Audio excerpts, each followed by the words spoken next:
Devil are you? Excuse me. Cheers.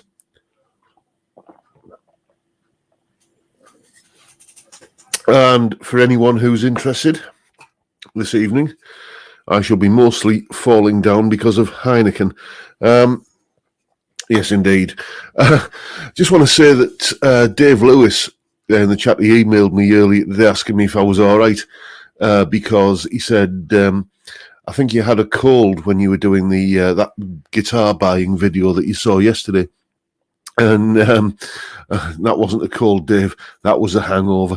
I did that video on a Saturday morning when I was still a little bit dusty, I believe is the diplomatic way of putting it.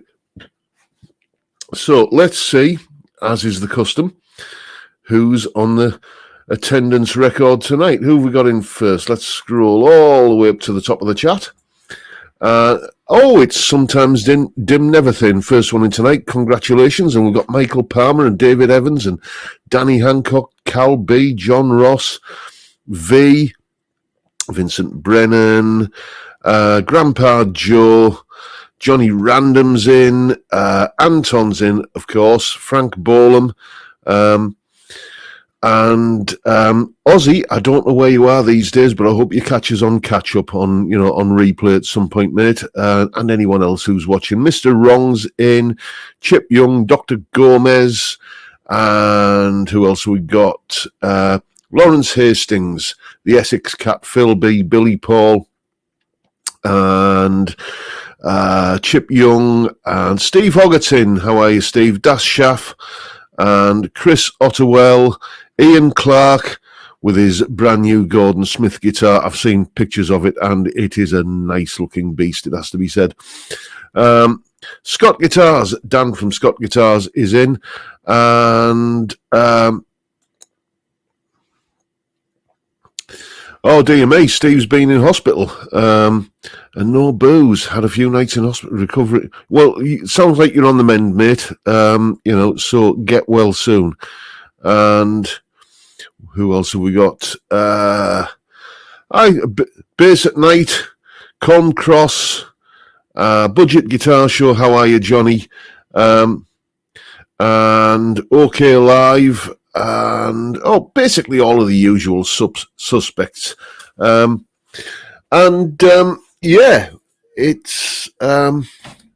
It's been quite a week, hasn't it? I mean, I don't want to get into discussions of things that are in the news at the moment, because this channel is, I like to think of it as a little island of sanity in a mad world, for those of us who are fortunate enough to be able to enjoy such things. But a couple of people have raised the point here that given where most valves, or if you're in America, tubes come from, which part of the world they are manufactured in, it might be prudent to, if you use such things in your amplifier, to stock up now while stocks are still available. That's just being prudent, I think. Mike's in CGS. How are you, Mike? Just Budget Guitar Show. Just awaiting my Black Star Fly 3 and Sex Pistols colours to review. Yeah, I had one of those amps ages ago. It was one of the first reviews that I did when I started taking this channel seriously. Because I've been around a while. I know, I'm no spring chicken. My first YouTube video went up in 2008. And between 2008 and 2018, I'd got, 400 subscribers, 10 years to get that, and then just suddenly it took off. So it wasn't long after that I started doing like proper reviews and stuff, and the Black Star Fly 3 was one of the first ones I did. Nice little amp, for what it is. And speaking of amplifiers, I've just bought one today. It's arriving tomorrow because I got it on one-day delivery. And it's an amp I've been umming and ahhing about for a while, so see if anyone can hazard a guess as to what it might be. I just bought it because I've had a nice little these courses that I sell, the Udemy courses and stuff, which are now available, by the way, on MuseScore, ultimateguitar.com, that company. You can get my Udemy courses on there as well, just saying. I had a nice little royalty check drop into the bank from that, and I thought, I'm going to treat myself. So I bought myself a nice little amp. So what might it be? I'm seeing there's no, it's not a Marshall, it's not a Katana. Daniel Brown's got it in one there. It's a Spark, yes. I've treated myself to a Spark. They were on offer on Amazon, and it was, you know how they're always around about the 300 quid mark. Well, this one was just nearer 250, so I thought, yeah, why not?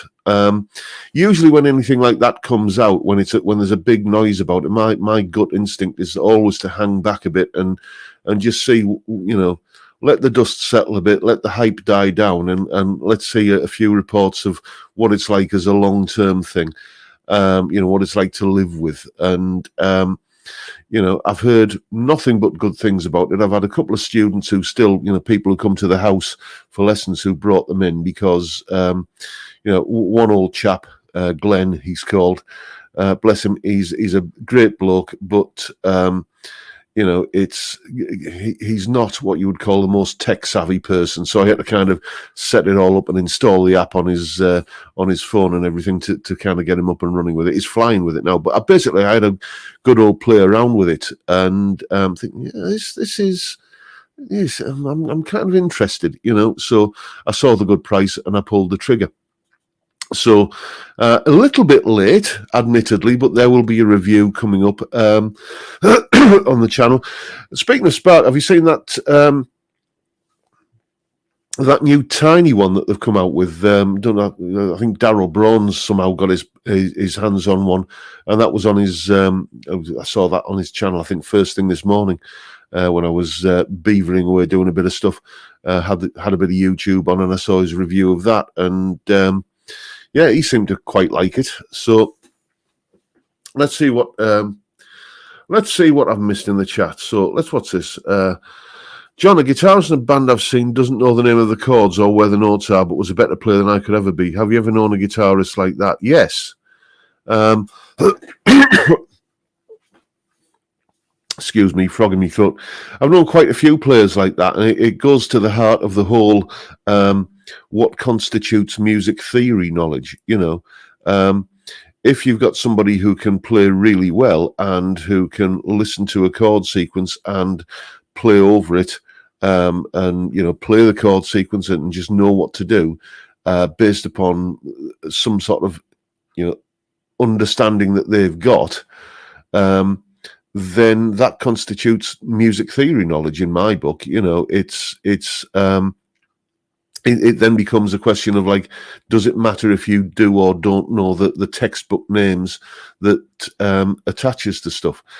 It makes it harder to communicate with other musicians. Like, so if somebody says play C minor, and you can play a C minor, but you just don't know it's called a C minor, then, it can lead to problems in that sense. But,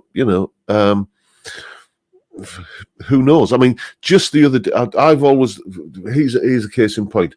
About 5 years ago, this was, thinking back to it now, I've always thought of, how sometimes you get like a song that's in a minor key that changes to a major tonality. A good example would be While My Guitar Gently Weeps by the Beatles, where it's the verses in A minor and the chorus goes to A major. I've been aware of that for I don't know how long, that songs do that. And I came up with this term that I would describe it as tonality inversion. And, then in a conversation I was having with somebody who has been through like a proper musical education, unlike me, they came out with this term, tierce to pick a D. I thought, what's that? Tierce to pick a D. It's when you go from a minor to the parallel major. I for decades I didn't know that's what that was called. So you live and learn. Every day's a school day and all that. So let's go and see what else I've missed in the chat. Yeah, the tiny Spark is capable of running on battery power, which won't be a thing for me. Useful for buskers, I imagine. So what's Johnny saying here? Budget Guitar Show. How would you rate the Fender Mustang V2 amp? I've used one for years.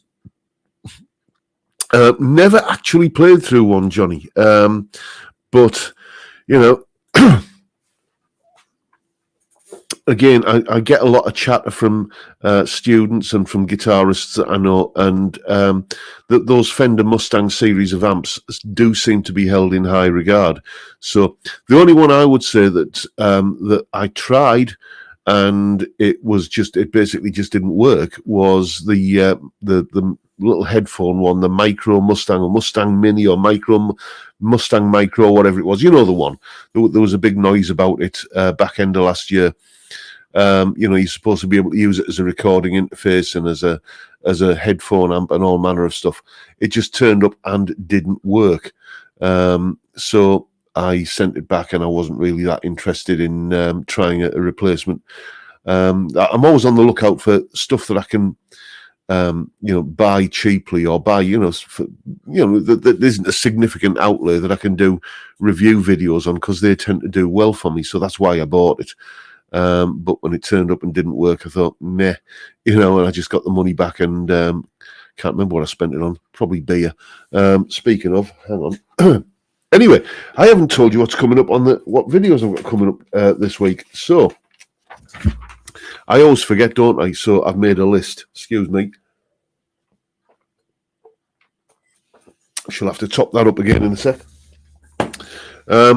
Right. So on Sunday, the title of the video is something like A Telecaster in Disguise. I've got a guitar. It's one of the guitars in this room, but it's not one of the Telecasters. But it can be made to sound a lot like a Telecaster, to the point where if you were listening to it blindfold, you'd think, yeah, that's a Telecaster. Gotta be. So that's the video on Sunday. Then on Monday, as usual, a solo analysis. And which one are we talking about this time? Well, it's one I got a bit of a request for ages ago. Most of these solo analyses now are all coming via requests, because I've sort of burned through all of my favourite solos fairly early on. So yeah, it's well, put it this way: it's from the 70s. It's from a live album. It's from one of the probably the most highly regarded live albums of the 70s, and it's a big outro solo from the final song on said live album. So you should be able to join the dots there and figure out which song I'm talking about, or at least which artists from the 70s have kind of massively highly regarded live albums. Then on Tuesday, it's a top 5 list, and this is one for people over a certain age. Do you remember back in the 80s or even the 70s, when you would buy an album without having heard a note of music from it? Yeah, that shocks people nowadays when you tell them that. God, I'm starting to sound like one of the 4 Yorkshiremen from Monty Python, aren't I? Luxury. But, it's albums that I took a chance on, albums that I hadn't heard a note of music from, but I went out and bought them because there was just so much chatter about them, and I was thinking, yeah, this has got to be good. And sometimes you even have to order them because some of the sort of stuff that us guitarists like back in the 70s and 80s, it wasn't available in WH Smith or Woolworths or whatever. So that's Tuesday's video, albums that I've taken a gamble on. Then on Wednesday, we're starting a new series of lesson videos all about rhythm guitar, and the first few episodes of that series are all going to be about playing blues rhythm guitar. So there's going to be a blues rhythm guitar lesson every Wednesday for the foreseeable future, and then it'll kind of go off into other genres of music and stuff. Then on Thursday, excuse me, I just need to reach over here and grab something. Here's a preview. I'll be unboxing this guitar. This is the Fasley, the cheapest brand new electric guitar. Somebody quite rightly pointed out in the comments to that video yesterday that they thought that my charity shop Telecaster was the cheapest electric guitar I'd ever bought, which it is. That was 25 quid. It became the Frankenstein Telecaster. You can see it back there. That was a 25 quid guitar, but that was a used guitar. That Fasley is the cheapest brand new electric guitar I've ever bought. So we're unboxing it on Thursday, and you'll see what it's like. Now, I did see a comment in the video yesterday that somebody was saying, avoid that retailer. There's lots of horror stories. I will tell you that I booked that delivery for a certain day for it to turn up when I made sure I was going to be in and I didn't have to go out, etc. And it didn't turn up on that day. So there you go. Anyway, let's see. I see Podrick's in earlier. You're saying, I've done that with albums recently, largely based on track records. Oops, double pun. Yes. Okay, Podrick, mate. Yeah. Yeah, the thing is now, it's so easy to just, sample an album and listen to an album without ever having to buy it. I do still like to do that, though. I mean, because as a musician myself, who has music up on Spotify, just saying, every play earns me a fraction of a penny. There's a hint for you. If I do like something on Spotify, then I will usually go and download, a digital version of the album, so the artist is getting, something a little bit more tangible in terms of royalties. Excuse me. Yeah, I think it was Hermes, the courier. I've had past experience with them. If I know that something is going to be delivered by Hermes, I will usually take my custom elsewhere, because, again, you remember when I was doing the Guitars for Good Causes thing, then a guitar I shipped out to its eventual owner, that Hermes damaged it. And despite the fact that they'd sold me insurance on the guitar, they refused to pay out because guitars aren't covered by the insurance. Well, you knew it was a guitar when you knew it was a musical instrument when you sold me the insurance. So, I may have done a video on it at the time. So somebody's asking what the pickups are like on it, on that. The pickups on this Fasley are exactly what you kind of expect on a £52 electric guitar. They work, they are functional, and with the right sort of tweaking on whatever you're plugged into, you can get a workable sound out of it. You know how I do the Sunday videos as well, where I'm usually kind of demonstrating something. Well, not Sunday's video this week, but a week on Sunday, you're going to hear that Fasley guitar in a mix, and you can make your own minds up on there. What is it? It's for the money. I will say for the money, it's surprisingly good.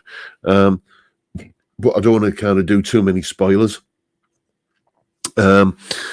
And something else I noticed, I finally got sat down in front of the webcam about 5 or 6 minutes before we went live, and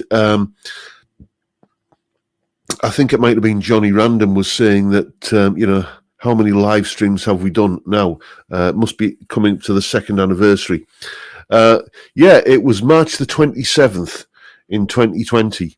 I started doing these live streams on a Friday because by order of the government, they'd shut the pubs. And I just thought it'd be a fun thing to do for a few like-minded gentlemen of a certain vintage to get together on a Friday and have a beer and talk about music and guitars and stuff. And as you can tell, this is always is and always has been completely unscripted. I rely upon you good chaps in the chat to give me stuff to sort of bounce off. Was it Keith Williams always says, "You guys are the channel, I just make the videos." That's very true in this case. but more importantly, the point I'm getting to is that it's been nearly 2 years, and because of I remember I missed one Friday because the dog was poorly and I was out at the vets and what have you, and then with time off at Christmas and stuff like that, we're not quite at 100 live streams yet, but on April the 1st, which is quite apt, really, isn't it? On April the 1st this year, it will be the 100th Friday Beer live stream. And I think we should mark the occasion in some way. So if anybody has any suggestions on how to make it a little bit special, how to, mark that momentous event, the centenary of the live streams, then feel free to drop it in the chat. Meanwhile, speaking of the chat,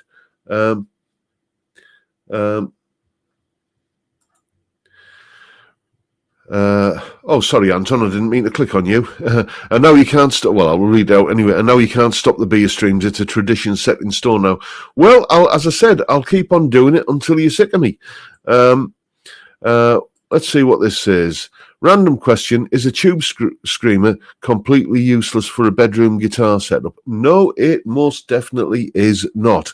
If I can just pick you up here and bring you over to here, you can see down there it's not a tube screamer. It is, really. It's the Behringer Vintage Tube Overdrive. Indistinguishable in terms of how it sounds from, something that says Ibanez Tube Screamer on it, and I use it in here all the time. Basically, let me just pick it up again. Sorry, it's probably making you seasick, isn't it? When I'm going into the Twiggy Blues, this is the the sort of blues overdrive amp sim that's on it, and this is good for sort of edge of breakup sort of sounds, and then you got compression and echo and reverb and stuff. But if I want to kind of do something a little bit more high gain, it starts to sound a bit flabby if I turn the gain up on that, so I use that to give this a bit of a kick, and it seems to work.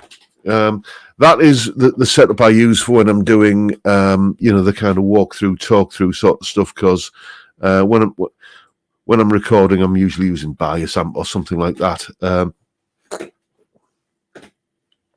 Now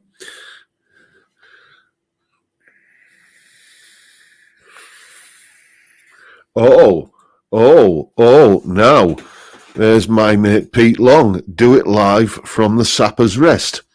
Pete, you are a genius, mate. Yes. Pete has a pub in his garden. He built himself a pub in his garden. My response to the whole kind of government shutting the pubs because of the lockdown and everything, my response to that was to do this live stream.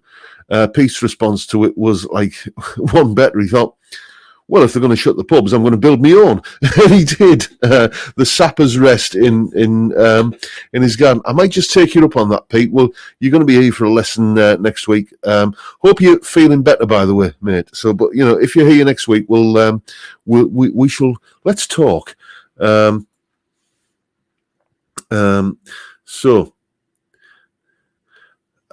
Let's see. Johnny Random saying, so we're all a bunch of fools. Well, I wouldn't have suggested that. Let's just see. That's the thing. When I'm kind of blethering away and I look back over at the chat, I sometimes find myself, getting halfway into a conversation.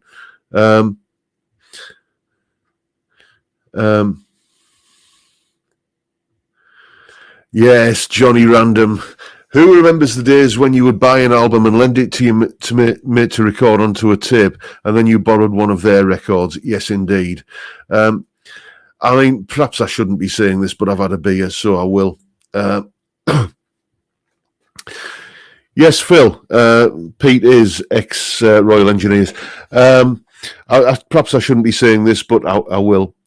Every time I get a video demonetized because, Fleetwood Mac ones are the worst ones for this. If I do any chord sequence that is even remotely sounding like something that's been anywhere near a Fleetwood Mac track, then it just gets demonetized immediately. But you know what?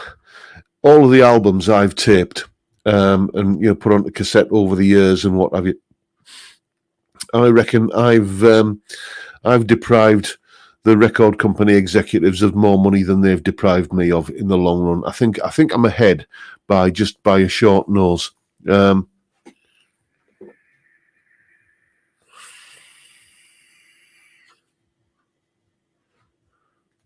Oh, what's that, Michael?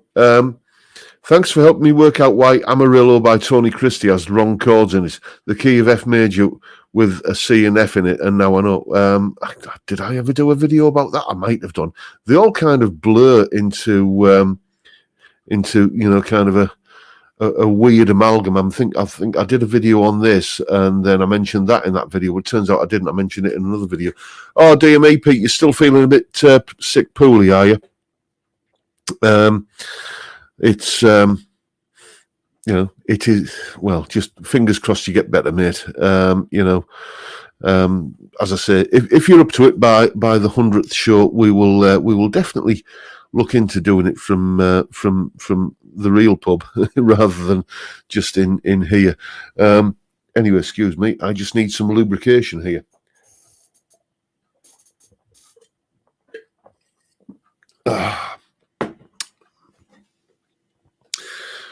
John, top 5 female guitarists. It's on the list, mate.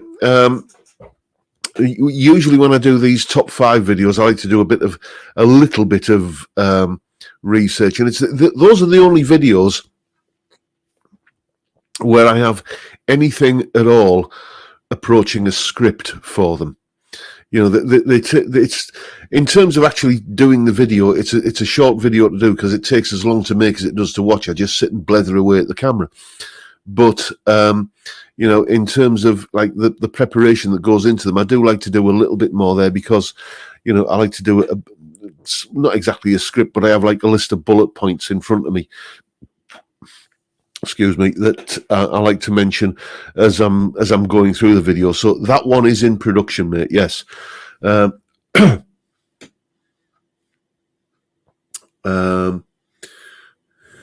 Let's see. That's shocking, John. Don't think anybody will be so dishonest. Off the beer until tomorrow, are you, Pete? Well, enjoy your beer tomorrow, mate. Can I just say, you might want to think about updating your profile picture there, mate, because for anybody watching Pete's profile picture up on screen, he don't look like that anymore. There's quite a substantial beard involved these days. Top 5 tone capacitors, just kidding.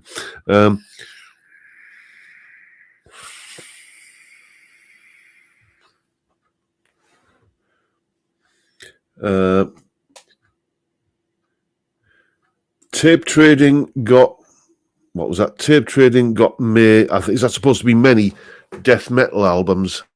Yeah, again, not a genre that I have a lot of knowledge of. It's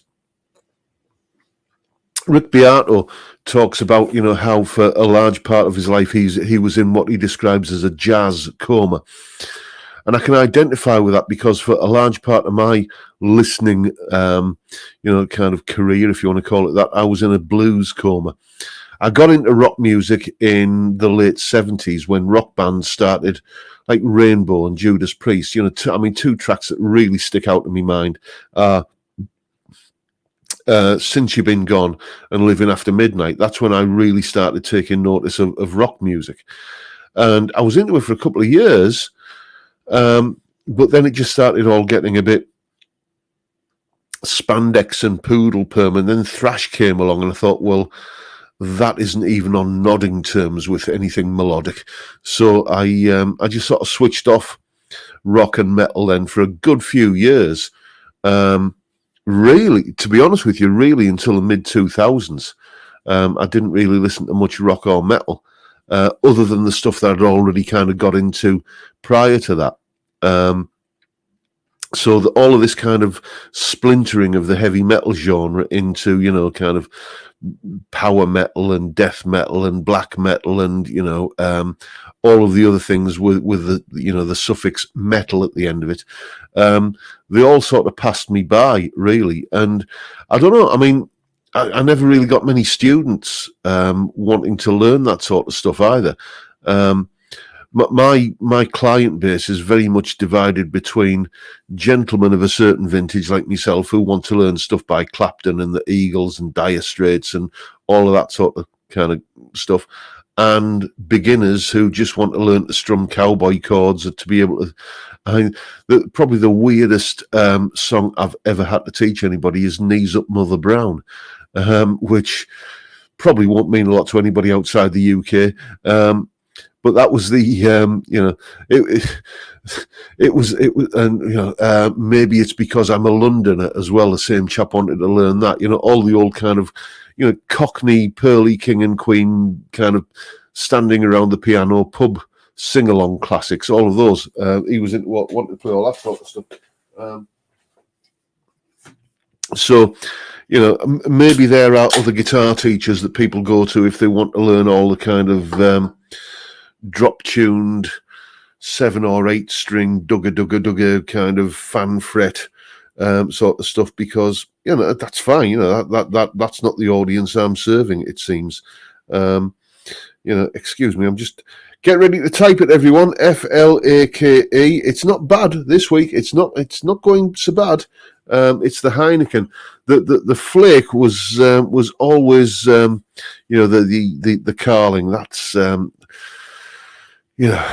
it's well, it's Carling, isn't it? This is Heineken, and it's a much better option for a Friday evening.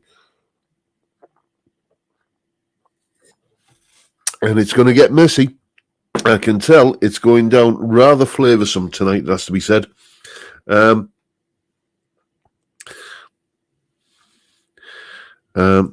Who likes Relic guitars? I hate it when I ding one of my guitars. Well, I certainly don't like Relic guitars.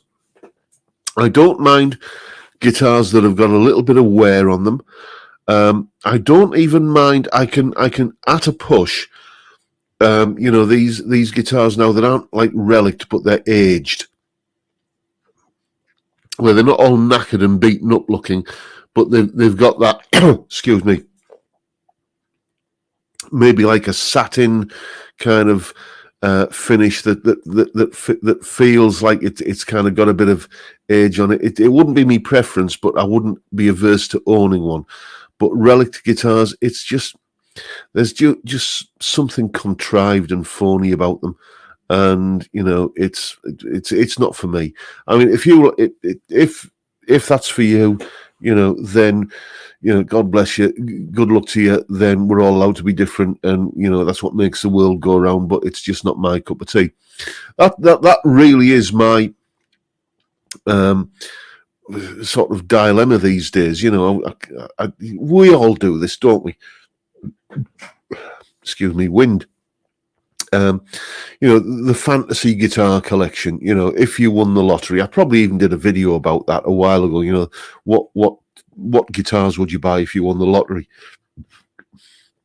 And when you're looking at like really, really high-end guitars, then you seem to have two options. You've either got the Liberace option, where it's all kind of pearl and inlays and kind of gold plate and just looks like it belongs to a footballer's wife.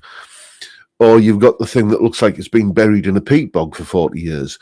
And there seems to be nothing or very little at the real sort of boutique end of the market that kind of hits the happy medium between the two.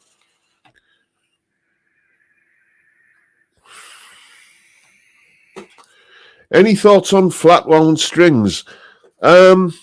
Not really, no, because I think we had this question a couple of weeks ago or recently on one of the live streams. I've never knowingly played on flat wound strings.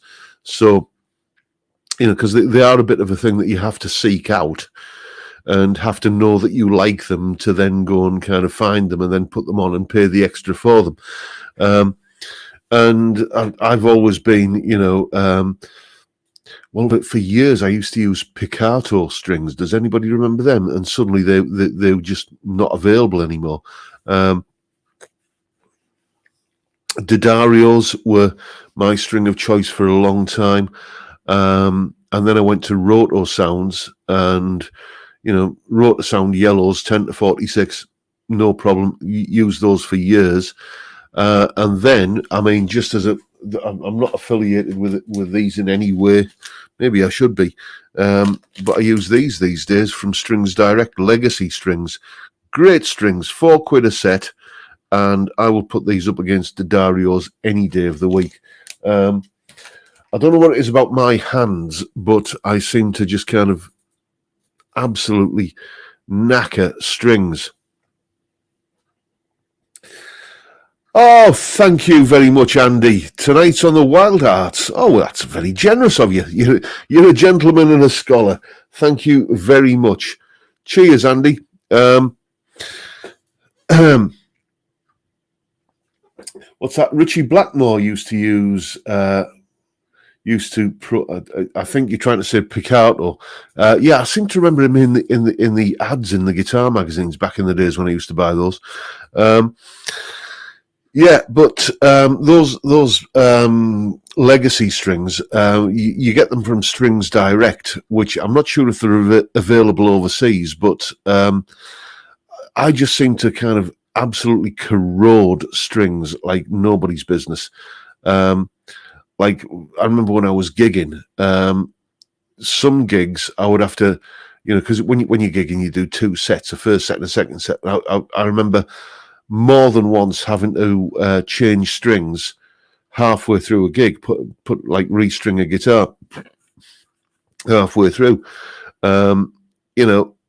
Those legacy strings seem to hold really well, even with my kind of acidic alien sweat that kills strings.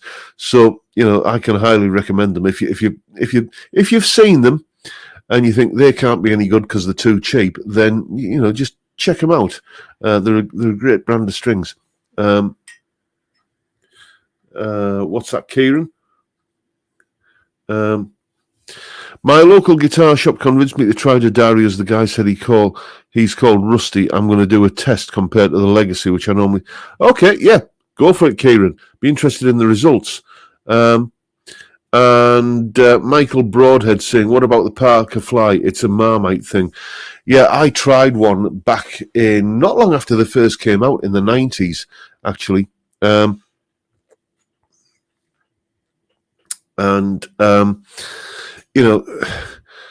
I just didn't like it. It was just, the whole kind of thing with that weird shape that frankly is uglier than a bulldog chewing a wasp, is that, well, it's that shape because it's comfortable, but I found it really uncomfortable with that sort of pointy bit poking into the ribs. Not my kind of guitar at all. Marco, you are generous to a fault. Let me put you up on screen for that. John, if you haven't already check out the book 1001 Guitars to Dream of Playing Before You Die. Some great guitars in there and some wacky ones as well. You are a gentleman and a scholar, Marco. I will definitely check that out. The book I usually go for when it comes to, let's face it, all of us have, we're all gentlemen and we all have a stash of pornography. This is mine, the Ultimate Guitar Book. And there are just some fantastic things in here. I mean, you probably all know about this book anyway, but all these kind of lovely pictures, including that one. Does anybody remember Shawaddy Waddy? That was one of theirs for their single Blue Moon. It was made for a Top of the Pops appearance. But yeah, some gorgeous stuff in here, and there is one guitar in here that I'll find it some other time. But there's a picture of a PRS in there that is quite possibly the most gorgeous looking PRS ever made, and it's if ever I see a PRS like that, then I'm going to be having it. To be honest with you, it doesn't have the bird inlays; it has the moon inlays, and it just looks, unlike a lot of PRSs these days, so tasteful and just mature looking. Johnny, Budget Guitar Show, you are a gentleman and a scholar. You're trying to get me drunk. Cheers, mate. Thank you very much.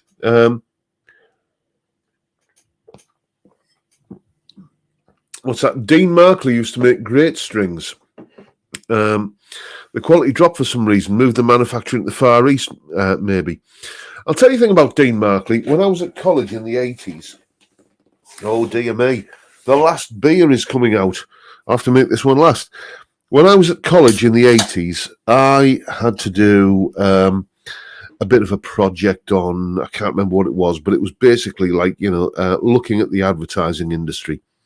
I know I was studying electronics, but there were like these other modules that you had to do, and part of it was media-based and what have you.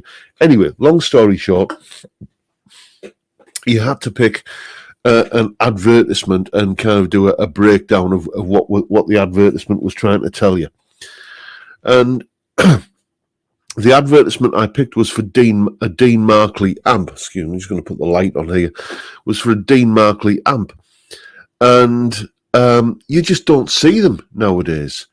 I think Andy Summers was endorsing them at one point. And, it's... Anybody know? Do you remember when Seymour Duncan used to make amps as well? A long, long time ago. Again, something that you just don't ever see. Got to go for my tea. Have a good. I see you've changed your profile pic, Pete. Enjoy your tea and get well soon, mate.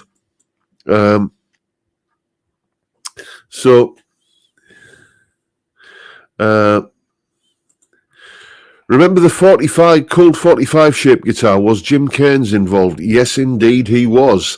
If anybody doesn't know what we're talking about, there was a guitar that was shaped like a Colt 45 revolver, and it was made by an absolute genius of a guitar technician and luthier in this part of the world called Jim Cairns, sadly no longer with us.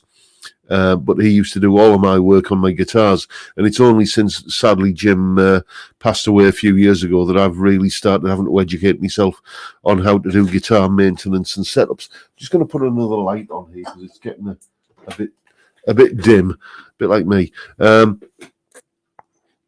But yeah, he made that Colt 45 guitar, and I actually remember seeing it in his workshop.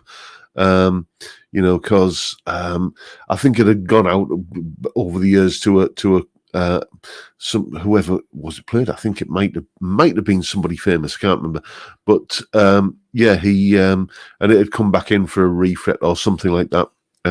Dr. Gomez, you are a gentleman, sir. Thank you so much. As I say, you're all trying to get me drunk, and I'm putting up such a brave fight, aren't I?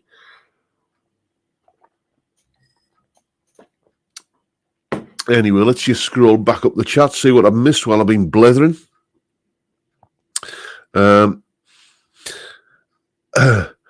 Idea for 100 live. Yeah, Dave Pegg saying do a yard of ale on a live show. Now, I don't mind it getting messy after the live stream. Okay, I usually bring 3 or 4 beers up to the room here for me to do the live show. And then afterwards, it can get a little bit blurry. But, I think I probably draw the line at it getting messy during the live stream.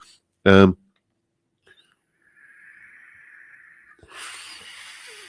Steve, you had one of those Seymour Duncan amplifiers. Yeah. Do you know what? It's one of those things where... you remember something, but then you speak to people about it, and you just get blank looks. I'm glad that this isn't like what do they call it, the Mandela effect. When I was thinking about Seymour Duncan amplifiers, So, you know, it is nice to know that they did actually exist. Still haven't found anybody that remembers Dean Markley amplifiers, though. Who made Prince's weird guitar? That's a good question. I don't know. I mean, it was a big shock to me when I found out that, because the moment that I kind of began to take Prince seriously was when that single "Let's Go Crazy" came out, because we'd heard, you know, kind of what was it, Little Red Corvette and 1999 and When Doves Cry, and people saying, "Oh, he's a genius." I'm thinking, well, it's just pop, big deal. But "Let's Go Crazy" came out, and there was that blistering guitar solo at the end, and he was playing a Telecaster, or looked like a Telecaster to me. And then I found out it was a Horner Telecaster copy, and I felt really like kind of properly chuffed when I found that out, because this was the 80s, and I owned a Horner guitar at the time, one of the many copy guitars that I had. I think mine was a Horner Les Paul copy with a bolt-on neck. Yeah, I've got the same kind of guitar as Prince. That was, and he plays it like that. And that was the moment when I really started thinking, this bloke can play, you know.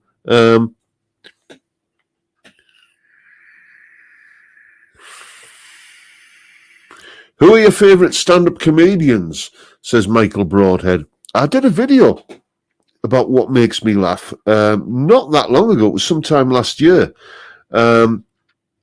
But off the top of my head, Mickey Flanagan, really like him.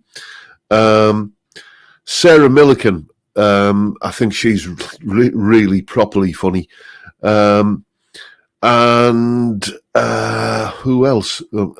Kevin Bridges, the young Scottish guy, find him quite funny. And then you're sort of going back a wee bit, because, you know, for me, I still were the stand-up comedians, but Morecambe and Wise still make me absolutely kind of guffaw with laughter. You know, one chap that I am absolutely, you know, knocked out that I did actually see him live at, I think it was at Usher Hall in Edinburgh. I saw Billy Connolly, and he was just incredible. You know, when you people say, you know, when I'd never had this kind of thing before, when people say I was actually hurting from laughing. That was the case with Billy. He was absolutely on form that night. I think there's something I've noticed this before when I've seen live footage of Billy Connolly or live videos and what have you. When he's doing a gig in Scotland, he's always just got that a little bit more of an edge to him.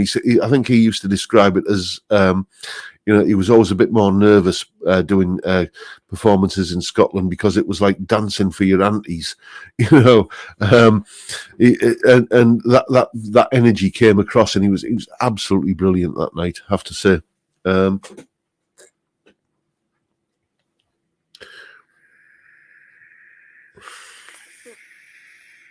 Yes, Kevin Wilson. That's not his full name, though, is it, Dave? Kevin Bloody Wilson. Where are we? I remember Billy Connolly with Jerry Rafferty as the Humble Bums. Yes, now that's going back a bit, isn't it? I can vaguely remember that. It was, you know, one of these kind of arts programs that used to be on the BBC, or probably still is.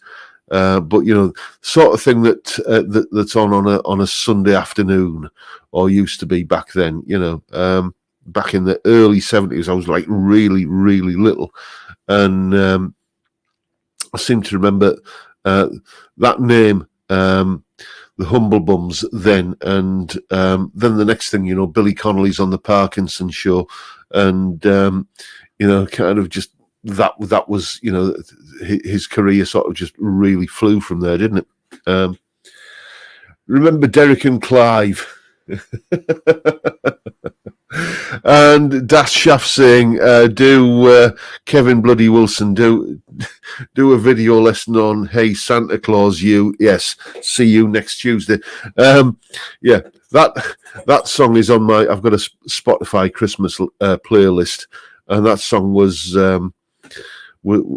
on there, and you've just got to make sure that you skip that pretty quick if you've got if you're in polite company and you're listening to music at Christmas.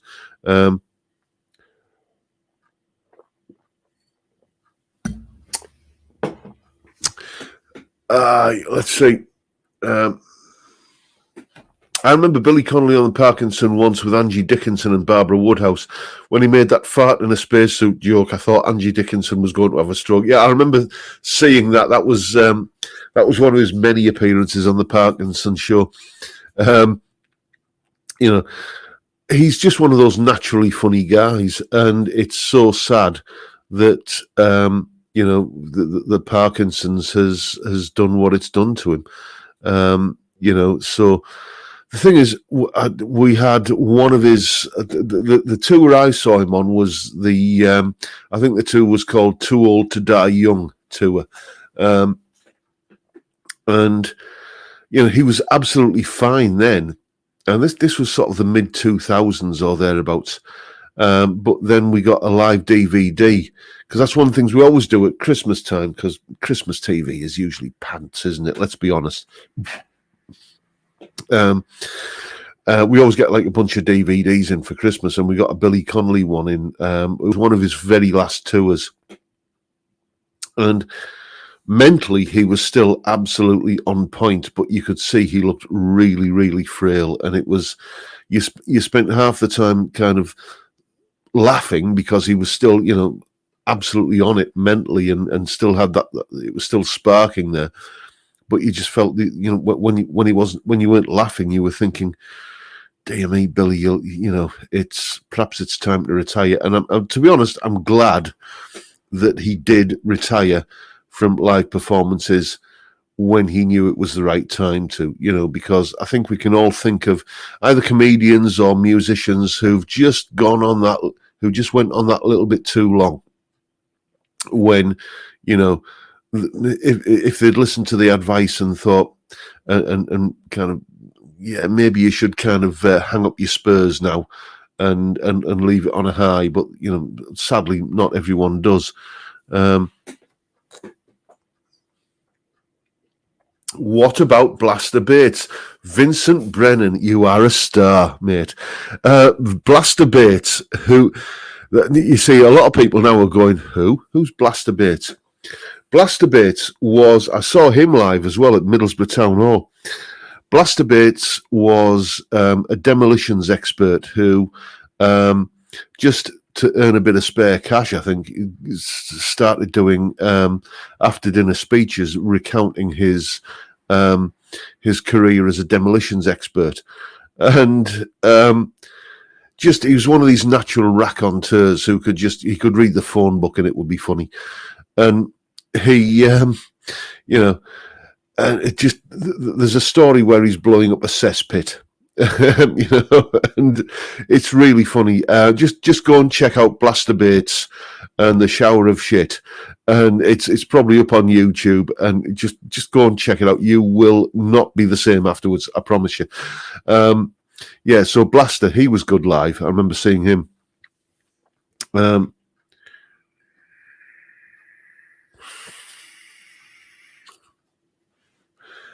Do you know what, Kevin? I am the world's biggest, not probably the world's biggest Beatles fan, but I'm a huge big Beatles fan. I'm not the world's biggest Beatles fan because the world's biggest Beatles fan can tell you all about the obscure B-side coloured vinyl release that was only available in Scandinavia or something like that. But I'm a huge Beatles fan and a massive McCartney fan. But I got to say, I do agree with you on that score. You know, and I don't know. I mean, there's the whole sort of Paul Fall kind of thing, isn't there? That sort of conspiracy theory, you know. But you know, I've never really been convinced by that, if I'm honest. It's just, But I do agree with you that there's just, I think he's probably, I don't know if I'm speaking out of turn here, but as I said earlier, I've had a beer, so I'll say it. When you listen to his speaking voice now, he does sound a bit slurred, a bit like somebody who perhaps has had a stroke, and maybe he has. I don't know. I mean, he's knocking on in years, isn't he? He's got to be pushing 80. And I agree with you. I just don't think that that he's at his best now. Let's say that.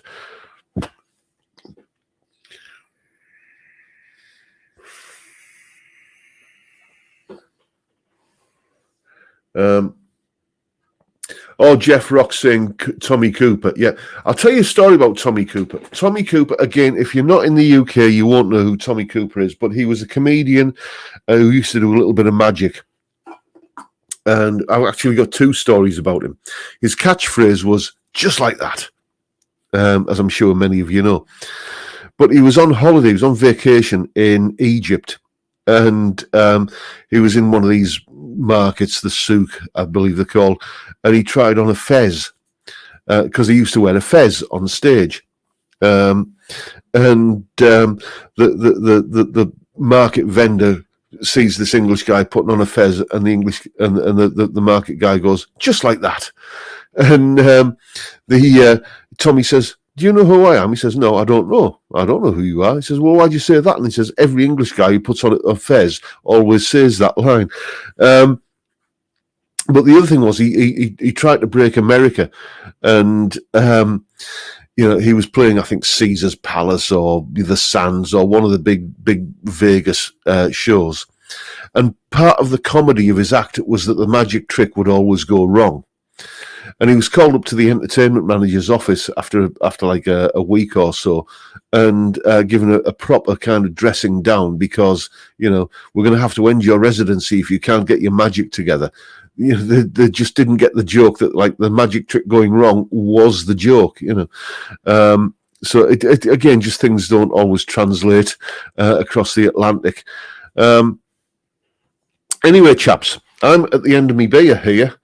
And I've got to go and order a kebab for me and the missus because that's what we're dining on tonight.